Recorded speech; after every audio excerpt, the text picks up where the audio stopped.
Zia orphanage trust মামলায় 10 বছরের সাজার বিরুদ্ধে বিএনপি চেয়ারপারসন বেগম খালেদা জিয়ার আপিলের শুনানি শেষ। 14 জানুয়ারি আরেক আসামি কাজী সলিমুল হক কামালের আপিল শুনানি হবে আপিল বিভাগ। বৃহস্পতিবার প্রধান বিচারপতি ডক্টর সৈয়দ রেফাত আহমেদের নেতৃত্বাধীন 5 বিচারপতির আপিল বেঞ্চে দুদক, রাষ্ট্রপক্ষ এবং বেগম খালেদা জিয়ার আইনজীবীরা শুনানি করেন। বেগম জিয়ার আপিলের শুনানি শেষ হলেও আরেক আসামি কাজী সলিমুল হক কামালের আপিল শুনানি না হওয়ায় আদালত মঙ্গলবার পরবর্তী তারিখ দেন। সেই সাথে রবিবারের মধ্যে আপিলের সারসংক্ষেপ জমা দিতে বলা হয়। বেগম খালেদা জিয়ার আইনজীবীরা শুনানিতে বলেন, মামলায় আইনের যেভাবে ব্যত্যয় ঘটানো হয়েছে তাতে এই মামলা বাতিলযোগ্য। এই মামলাতে বেগম খালেদা জিয়া সহ অপরাপর আসামিদের ওপর বিচারের নামে অবিচার করা হচ্ছে।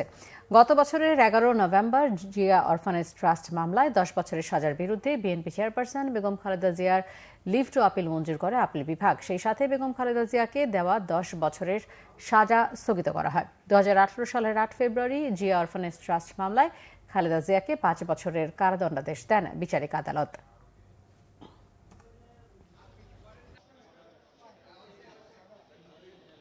এটা অত্যন্ত দুঃখের বিষয়, ঘৃণার বিষয়। দেশের সর্বোচ্চ আদালতের প্রতি মানুষের আসে আস্থা নিয়ে যে এখানে বিচার পাবে, কিন্তু সেখানে বিচারের নামে অবিচার হয়েছে এবং সেটা কোনো বিচার হয় নাই। একতরফাভাবে 5 বছরকে 10 বছরের সাজায় উন্নীত করেছে। সলিমুল হক কাজী কামালের একটি অ্যাপিল পেন্ডিং থাকার কারণে আইনগত ত্রুটি হতে পারে, সেই কারণে আজকে কোনো আদেশ পাওয়া হয় নাই।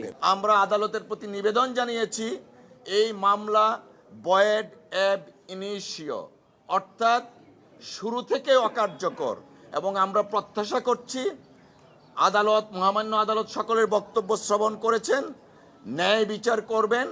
আমরা ন্যায় বিচার প্রত্যাশা করছি।